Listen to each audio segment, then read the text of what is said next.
Hello everyone, I hope you all are doing very well. So in today's class we will continue exercise 10.2. So इससे previous lecture में हमने exercise 10.2 के question number 1, 2 and 3 solve किए थे. आज की class में हमने question number 4 and 5 complete solve करने हैं. So without any further delay let's start today's class. तो क्वेश्चन नंबर 4 क्या है हमारे पास, the demand and supply functions for a product are given by the equations. Question same है, वही चीज़ें हमेशा हमारे पास कोई इक्वेशन होगी और हमने उसके ग्राफ प्लॉट करने हैं. तो अगेन यहाँ पे देखें, ये दो इक्वेशंस आ गई. अभी तक हमने जितने भी क्वेश्चंस किए ना 10.1 से लेके यहाँ क्वेश्चन नंबर 3 तक, हर क्वेश्चन में हमें सिर्फ एक एक इक्वेशन गिवन होती थी. हम उसमें वैल्यू पुट करते थे, एक साइड की वैल्यू एक्स की वैल्यू लेते थे फॉर एग्जाम्पल, और वाई का आंसर आ जाता था. अब इस क्वेश्चन नंबर 4 में ना आपने देखने के फॉर एग्जाम्पल हमारे पास दो क्वेश्चन इकट्ठे मिक्स होकर आ गए. मीन्स के दो क्वेश्चन हैं, दोनों में हमने वैल्यूज पुट करनी है.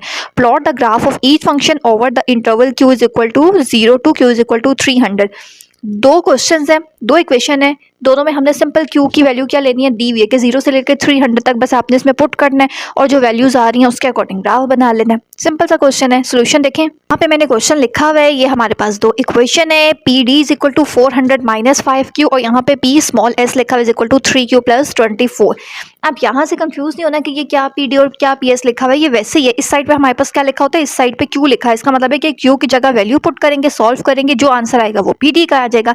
जैसे हमारे पास सिंपल इस साइड पे वाई लिखा होता है ना, और इस साइड पे बीच में कहीं एक्स लिखा होता है, तो जो पहले हम एक्स की वैल्यू पुट करते हैं और वाई का आंसर आ जाता है. इसी तरह क्यू की वैल्यू पुट करेंगे, पी और डी, पी डी का आंसर हमारे पास आ जाएगा. ठीक है, तो है वही चीज़, सिर्फ वेरिएबल जो है, अल्फाबेट्स जो है वो यहाँ पे चेंज हो सकते हैं क्वेश्चन पे. और दूसरी क्वेश्चन ये है, तो दोनों को हम बारी बारी सॉल्व करते हैं. अब क्यू की वैल्यू हमने कहाँ से लेकर कहाँ तक लेनी है, 0 से लेकर 300 तक लेनी है. अगर तो थोड़ा गैप होता है ना, 0 से लेकर 10 तक होता है, तो हम 0 1 2 3 4 5 6 7 8 9 10 सारे नंबर्स लेके उनके आंसर्स ले लेते हैं. ठीक है, लेकिन अब 0 से लेकर 300 तो बहुत ज़्यादा नंबर्स आ जाते हैं. तो हमने क्या करना है, हमने गैप लार्ज ले लेना है. कैसे, एक नंबर हम कहते हैं इस साइड पे क्यू है ना, तो क्यू की वैल्यू अब मैंने चूज़ करनी है. सबसे पहला काम क्या होता है, ग्राफ प्लॉटिंग में याद रख लें, सबसे पहले आपने इस साइड पे जो भी वेरिएबल है उसकी वैल्यू चूज़ करनी होती है, फिर उसको अपनी इक्वेशन में डालना होता है. और ये जब साइड पे जो भी वेरिएबल लिखा हुआ है मीन्स के उस आंसर हमने निकालना होता है इक्वेशन का. और थर्ड और लास्ट स्टेप क्या होता है कि ग्राफ प्लॉट करना है. बस सिर्फ ये 3 सिंपल स्टेप्स होते हैं ग्राफ बनाने के लिए. तो क्यू की वैल्यू मैंने क्या किया, चूज़ किया 0 100 200 300. अब 400 नहीं लेना, क्यों, क्योंकि उन्होंने कहा है कि 0 से लेकर 300 तक ही वैल्यूज ले सकते हैं, 300 से आगे नहीं लेना और 0 से पीछे मीन्स के कोई नेगेटिव वैल्यू नहीं लेनी. ठीक है, अब ज़रूरी नहीं है कि आपकी यही वैल्यू नहीं, हो सकता है कि आप 0 ले लें, आप 50-50 का कैप ले लें, 50 ले लें, फिर 100 ले लें, फिर 150 ले लें, फिर 200 ले लें, फिर 250 ले लें, फिर 300 ले लें. ठीक है, तो ये डिपेंड करता है कि जितनी ज़्यादा वैल्यूज़ लेंगे उतना ज़्यादा ग्राफ जो है वो और ज़्यादा आपका क्लियर बन जाएगा. अगर ज़्यादा वैल्यूज़ का गैप ले लेंगे तो आपके पास ग्राफ की शेप तो वही रहेगी. ठीक है, तो यहाँ पे मैंने 100 का गैप ले लिया, 4 वैल्यूज़ चूज़ कर लिया अपने अकॉर्डिंग. अब क्या करते हैं, अब मैंने क्या किया, यहाँ पे नीचे सॉल्व भी किया हुआ है कि ये जो क्यू की वैल्यू अगर मैं ये चूज़ की है तो पी डी का आंसर क्या है. पी डी का मतलब ये जो मेरे पास क्वेश्चन लिखा हुआ है, सबसे पहले मैंने यहाँ P D is equal to 400 minus 5Q लिखना है. अब सबसे पहले अगर मैं क्यू की जगह 0 पुट करूँ तो आंसर क्या आएगा, 0 पुट किया, 5 को 0 से मल्टीप्लाई करें 0, 400 में से 0 माइनस करेंगे क्या आएगा 400. इसको भी आप डायरेक्ट कैलकुलेटर में कर सकते हैं. इक्वेशन कैसे डायरेक्ट कह रही हूँ, यहाँ पे देखें, सिंपल हमने क्या लिखना है, 400 माइनस 5 लिखा हुआ है, ब्रैकेट लगाएंगे, ये ब्रैकेट्स यहाँ पे होती हैं. ठीक है, यहाँ पे मैं ऊपर भी कर देती हूँ, ये ब्रैकेट है, ब्रैकेट में लिखना है 0, ये ब्रैकेट क्लोज है और इक्वल प्रेस करना है. यहाँ से देखें, जब आप इक्वल प्रेस करेंगे तो आपके पास आंसर क्या आ जाएगा 400. तो यही आया है, तो डायरेक्ट कर ले. सिंपल एक स्टेप बना लें कि आपने इसमें 0 पुट किया तो आपके पास ये आंसर आ गया. इसी तरह अगर मैं क्यू की जगह 100 लेती हूँ, ये क्वेश्चन है, क्यू की जगह 100 लिखूँ, इसी तरह आपने पूरी वैल्यू कैलकुलेटर में लिखनी है. आपको ये स्टेप भी करने की ज़रूरत नहीं है. अगर कैलकुलेटर नहीं है तो फिर क्या करते हैं, 5 को 100 से मल्टीप्लाई करते हैं 500 और 400 में से 500 माइनस करते हैं तो माइनस 100 आ जाता है. नहीं सॉल्व करना, कैसे करना है, 400 माइनस क्या लिखा हुआ है 5, फिर ब्रैकेट है तो ब्रैकेट बना देते हैं, और क्या लिखा हुआ है ब्रैकेट के अंदर 100 लिखा हुआ है, 100 और ब्रैकेट क्लोज, इक्वल प्रेस करें, क्या आंसर आया है माइनस 100. यही आंसर आया है हमारा, तो यही आंसर हमने यहाँ लिख दिया. इसी तरह अगर मैं क्यू की जगह 200 लूँगी तो क्या आएगा माइनस 600, 300 लूँगी तो आंसर क्या आएगा माइनस 1100. क्लियर है, बहुत इजी सा क्वेश्चन है. इसी तरह अब एक हमने ले लिया ना, अब दूसरी इक्वेशन थी पी एस. दो इक्वेशन है इस क्वेश्चन में, दो पार्ट समझ लें, दो पार्ट्स है. तो दूसरी इक्वेशन में इसी तरह मैंने ले लेनी है, दूसरी इक्वेशन लिख ली. अब क्यू की वैल्यूज़ वही रख लेते हैं जो अभी ऊपर चूज़ की थी, 0 ले लिए, 100 200 300. अब यहाँ पे क्यू की जगह अगर 0 पुट करेंगे, सॉल्व करें, क्या आता है 24, लिख लिया है, क्यू की जगह 100 पुट करें, सॉल्व करें, क्या आएगा 324। अगर मैं क्यू की जगह 200 लिखूंगी तो 624, और अगर मैं क्यू की जगह 300 लिखूंगी तो क्या आएगा 924। तो इस इक्वेशन के लिए एक ये टेबल बन गया, और अभी ऊपर वाली जो सॉल्व की थी उसके लिए भी एक टेबल बन गया। मीन्स कि अब इसमें हमेशा हम जो क्वेश्चन करते हैं उसमें एक टेबल आता है, और जो ग्राफ हम बनाते हैं तो वो एक शेप, एक लाइन, इस तरह की चीज़ बन रही होती है। अब यहाँ पे दो टेबल है, इसका मतलब है कि दो ग्राफ्स प्लॉट होंगे, दोनों को करेंगे बारी बारी। देखें सोल्यूशन, तो यहाँ पे देखें पी डी जो फर्स्ट वाली इक्वेशन थी उसका भी यहाँ पे मैंने टेबल लिख लिया, और जो सेकंड इक्वेशन थी ना उसकी जो वैल्यूज आ रही होती हैं, ये क्यू की वैल्यू ली थी और ये पी एस की वैल्यू आई थी। जिस तरह हम यहाँ पे एक्स की वैल्यू लिखते हैं, ये वाई वाले आंसर होता है, वही है। तो यहाँ पे प्लॉट करने के लिए, अपने वैल्यू को ईजी बनाने के लिए यहाँ पे सारी वैल्यूज मैंने लिख ली हैं। अब क्या करते हैं, एक ये ग्राफ बनेगा, एक ये ग्राफ बनेगा। अब सबसे पहले एक एक करके बनाते हैं। ये एक्स एक्सिस वाली वैल्यू होती है, कहाँ तक जा रही है, हाईएस्ट 300 तक जा रही है। तो एक्स एक्सिस पे नेगेटिव नंबर नहीं है ना, पॉजिटिव है, तो हम खाली एक्स एक्सिस की पॉजिटिव साइड, ये एक्स एक्सिस होती है, इसकी पॉजिटिव साइड पे सिर्फ नंबर लिखते हैं, 100, 200, 300। इसी तरह ये वाई एक्सिस वाली वैल्यू होती है, इसमें देखें सबसे हाईएस्ट वैल्यू कौन सी आ रही है, -1100। और नीचे वाली वैल्यूज भी इकट्ठी देख लेते हैं कि इस पूरी लाइन में देखें हाईएस्ट वैल्यू क्या आ रही है, -1100, और पॉजिटिव साइड पे 924। इसका मतलब है कि आपने सिंपल क्या करना है, पॉजिटिव साइड पे भी नंबर्स लिख लें। कैसे, 100, 200, 100, 100 का गैप रखना है, और एक एक लाइन रख लें ताकि आपका ग्राफ इक्वल बनेगा। 100, 200, 3, 4, 5, 6, 7, 8, 9, 10। यहाँ पे भी अगर ऊपर 11 तक लिखना है तो ऊपर तक लिखना है। इसी तरह नीचे वाली साइड पे भी हमने सबसे स्मॉलेस्ट वैल्यू -1100 है, तो यहाँ पे नेगेटिव वाली वैल्यूज -1100 तक मैंने लिख ली है। अब सबसे पहले एक ग्राफ प्लॉट करते हैं। पहले पी डी के ये जो 4 पॉइंट्स है ना, इनका ग्राफ देखते हैं कि कैसा बनता है। ये एक्स वाली वैल्यू होती है, ये वाई वाली वैल्यू होती है। एक्स एक्सिस पे ये एक्स एक्सिस है, 0 कहाँ होता है, एक्स एक्सिस है 0 कहाँ होगा, यहाँ होगा। वाई एक्सिस पे 400 कहाँ होगा, ये 1, 2, 3, 4। तो 0 के बिल्कुल सामने 400 पे मैंने एक डॉट दोबारा से मैं कर देती हूँ, ये लगा लिए। फिर एक्स एक्सिस पे होना चाहिए 100, ये एक्स एक्सिस है, ठीक है, ये है इस पे 100। फिर वाई एक्सिस पे -100 होना चाहिए, ये वाई एक्सिस है, नीचे वाली साइड पे नेगेटिव होते हैं, ये -100 है। तो 100 के सामने, यहाँ पे -100 के बिल्कुल सामने आपने एक और डॉट लगा लिए। अगली वैल्यू एक्स एक्सिस पे 200, ये एक्स एक्सिस है, ये 200 है, और वाई एक्सिस पे क्या होना चाहिए, -600। तो -600 कहाँ पे हमारे पास होगा, यहाँ पे देखें, ये -600 है, तो 200 के सामने -600 जितना हमने डॉट लगा लिए।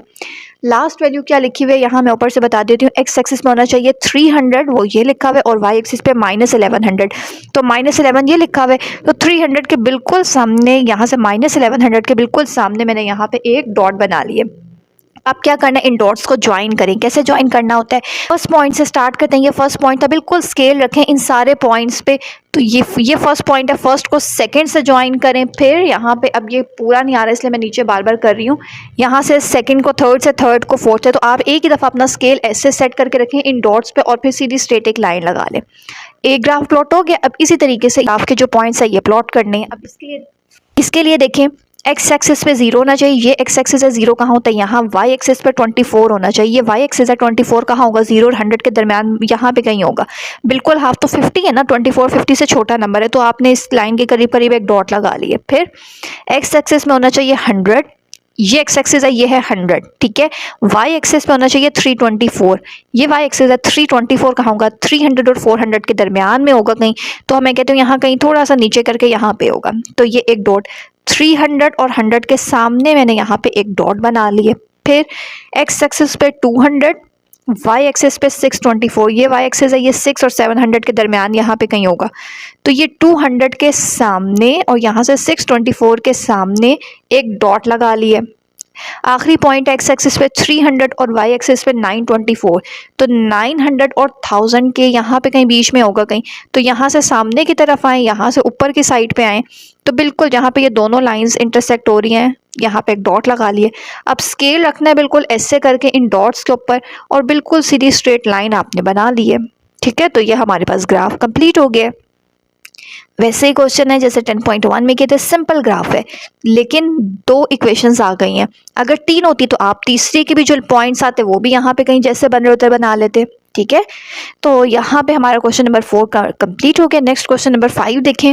नंबर 5 क्या है हमें पास, Shahid salary s of x, Shahid की जो सैलरी है उसको एस ऑफ एक्स से डिनोट करें in rupees, is based on the following formula. Again एक इक्वेशन गिवन है, ठीक है, ये क्वेश्चन है where x is the number of years, x का मतलब है ये number of year has been with the company, sketch and interpret the graph of salary function for 0 is less than equal to X is less than equal to 5। वही question है, एक equation है, उसमें यहाँ पे x लिखा हुआ है और x की वैल्यूज उन्होंने बता दी है कि क्या लेनी है, 0 से लेके 5 तक लेनी है, और 0 के नीचे भी यहाँ पे लेस के नीचे लाइन है, यहाँ पे भी 5 के नीचे लाइन है, इसका मतलब है 0 और 5 भी लेना है। अगेन बिल्कुल सिंपल क्वेश्चन है, सोल्यूशन देखें। ये मेरे पास क्वेश्चन है, ये वैल्यूज लेनी है x की, तो 0 से लेके 5 तक कितने नंबर बनते हैं, 0 1 2 3 4 5, 0 और 5 भी इंक्लूड हैं क्योंकि यहाँ पे नीचे इक्वालिटी की लाइन है। तो इसी तरह इस साइड पे क्या वेरिएबल है x, तो उसको ऊपर लिख लेते हैं जिसकी वैल्यूज हमने खुद से लेनी है, यहाँ पे बताई हुई थी लिमिट बस उतनी ही ली है, और इस साइड पे s ऑफ x है जिसका आंसर हमारे पास आएगा तो वो नीचे लिख लिया। अब इसको तो हम डायरेक्ट कैलकुलेटर में कर लेते हैं, इसको सॉल्व करने की बिल्कुल भी ज़रूरत नहीं है। कैसे करना है, यहाँ पे अगेन देखें, क्वेश्चन लिखना है आपने, जो इक्वेशन है वो लिखें, कैसे लिखनी है 1000, फिर देखें बीच में क्या लिखा हुआ है प्लस, फिर 4500। अब क्या करना है, यहाँ x लिखा हुआ है ना, इकट्ठा लिखा हुआ है x, इसका मतलब है कि मल्टीप्लाई हो रहा है, ऐसे ब्रैकेट है ये, तो आपने सिंपल बनानी है यहाँ पे एक ब्रैकेट। अब इसमें मैंने x की जगह मैंने लेना है 0, 0 पुट करें और ब्रैकेट बंद कर दें, इक्वल प्रेस करें, क्या आंसर आएगा 45,000 लिख दिया यहाँ पे। इसी तरह अगला देखें, अगेन ये पूरी लाइन ऐसे ही लिखनी होती है, 45,000 प्लस 4500, x लिखा हुआ है 7 लिखा है, इसका मतलब है ब्रैकेट बनाएं। अब x की जगह मैंने चूज़ करना है 1, 1 लिखती हूँ, ब्रैकेट क्लोज करते हैं, इक्वल प्रेस करते हैं, क्या आता है 49500, यही लिखा हुआ है यहाँ पे 49,500। इसी तरह अगेन सारी वैल्यू 45,000 प्लस 4500 ब्रैकेट। अब अगली वैल्यू क्या है 2 लेके देखते हैं, अगर मैं 2 लेती हूँ, ब्रैकेट क्लोज करते हैं, इक्वल प्रेस करते हैं, क्या आंसर आ जाता है 5400। ठीक है, तो यहाँ से सिंपल हमारे पास ये सारी वैल्यूज़ आ जाएंगी। एक और लास्ट वाली भी देख लें ताकि आपको और अच्छे से क्लियर हो जाए, सारी चीज़ एज इट इज़ लिखनी है, 45,000 प्लस 4500। अगर कोई साइन है इसका मतलब है मल्टीप्लाई है, मल्टीप्लाई के लिए कैलकुलेटर में जब डायरेक्टली करें तो ब्रैकेट लगाएं, मल्टीप्लाई का साइन भी ना लगाएं, ब्रैकेट लगाइए। अब मैंने यहाँ पे x की वैल्यू 5 लेनी है, अगर मैं x की जगह 5 रखती हूँ तो मेरे पास आंसर क्या आएगा 67500, यही इस तरह कैलकुलेटर में भी आ रहा है। तो इस तरीके से ये मेरा वैल्यूज़ टेबल बन गए। अब इसका ग्राफ बनाना है मैंने सिंपल, क्योंकि क्वेश्चन में मेंशन है कि ग्राफ हमने ड्रॉ करना है, तो x की वैल्यू पॉजिटिव ले रहे हैं ना, तो सिर्फ ये जो x एक्सिस वाली लाइन होती है ना, इसकी पॉजिटिव साइड पे नंबर्स लिख लें, नेगेटिव साइड पे तो ज़रूरत ही नहीं है लिखने की। अगर लिख लेते हैं फिर भी कोई मसला नहीं है, और अगर नहीं लिखेंगे तो वो भी कोई इशू नहीं है। तो 0 तो ये पॉइंट होता है 1 2 3 4 5। इसी तरह s ऑफ x, इस साइड पे जो आंसर आता है ना वो y की वैल्यू होती है। ऐसे ही होता है ना हमारे पास, जो क्वेश्चन अभी हमने सिंपल किए ऐसे लिखा होता है, x की जगह वैल्यू लगाते हैं तो y का आंसर आता है। इसका मतलब है कि ये हमारे पास x वाली वैल्यू है और ये हमारे पास y वाली वैल्यूज़ है। तो y एक्सिस पे मैंने कहाँ तक वैल्यूज़ लिखनी है, सबसे हाईएस्ट नंबर क्या आ रहा है मेरे पास, देखें ध्यान से 67,500, सबसे बड़ा नंबर है 67,500, और ये सारे बहुत बड़े बड़े नंबर्स हैं, मीन्स थाउजेंड्स में सारे नंबर जा रहे हैं। तो इसके लिए फिर मैं क्या करती हूँ, अब मैंने 1000 का गैप रख लेना। अब इसको यहाँ पे जैसे मैंने एक लाइन पे यूँ रखा है, यहाँ पे लिखा है 1000, फिर बीच में 2000 लिख ली है।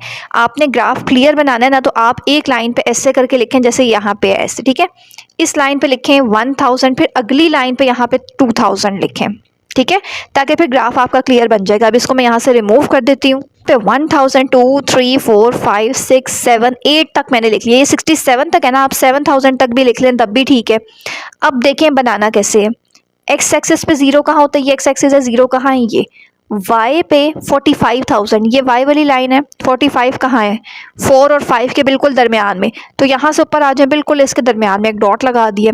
फिर x एक्सिस पे 1, y एक्सिस पे 49,500, 49 कहाँ होगा 45, ये अभी हमने 45 का डॉट लिया ना, तो 49 उससे थोड़ा सा ऊपर होगा, तो थोड़ा सा ऊपर, और 5 से बिल्कुल थोड़ा सा नीचे मैंने यहाँ पे 1 के सामने डॉट लगा दिए। फिर x एक्सिस पे 2, 2 के सामने 2 से ऊपर आ जाए, कितना ऊपर आना है 5400 के सामने, 54 5 और 6 के दरमियान में होगा, तो बिल्कुल हमने यहाँ पे कह दिया कि यहाँ पे होगा कहीं, यहाँ 2 से ऊपर आए, यहाँ से सामने है तो बिल्कुल उसके सामने डॉट लगा दिए। फिर x एक्सिस पे 3, y एक्सिस पे 58, तो 58 जो है वो 54 से बड़ा होता है ना, इसका मतलब है जो पॉइंट अभी आपने लगाया ना उससे थोड़ा सा ऊपर करके दूसरा पॉइंट लगा दें। फिर x पे 4 और y पे 63, 6 और 7 के दरमियान में कहीं पे होगा। यहाँ से आगे आए, यहाँ से हम ऊपर की तरफ आते हैं तो बिल्कुल यहाँ पे हमने एक डॉट लगा दिया। इसी तरह आखिरी ये 5 से ऊपर आना है और 67 500, 67 कहाँ होगा, 7000 से थोड़ा सा पीछे। यहाँ से हम आगे आते हैं, यहाँ से हम ऊपर जाते हैं तो बिल्कुल इसके जहाँ पे ये लाइन इंटरसेक्ट हो रही है डॉट लगा लेने।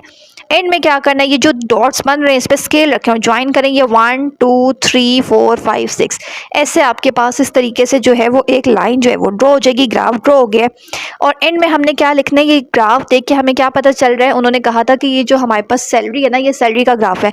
Shahid salary increases linearly with years of service and rise by 4500 for every years. Means के हमने क्या देखा है, हमने देखे ना कि हर साल ये जो पॉइंट्स हैं ये ऊपर से ऊपर ही लग रहे हैं। ये पॉइंट था, फिर अगला पॉइंट उससे ऊपर, अगला पॉइंट उससे ऊपर, फिर अगला पॉइंट उससे ऊपर। हर पॉइंट पहले वाले पॉइंट से थोड़ा थोड़ा ऊपर जा रहा है। इसलिए हम कहते हैं कि शाहिद की जो सैलरी है वो हर ईयर बढ़ रही है। कैसे बढ़ रही है, कितना इंक्रीज हो रहा है उसमें, 4500 का। 4500 ही क्यों लिखा है यहाँ देखें ऊपर पे, देखें x के साथ क्या नंबर लिखा हुआ है 4500। इसकी तरह सिंपल याद कर लें कि यहाँ पे हमारे पास जैसे जैसे साल बढ़ेगा, x का मतलब था ईयर, x की जगह जब 1 ऐड किया था तो फिर इतनी बड़ी थी, फिर 2 ऐड किया था इतनी।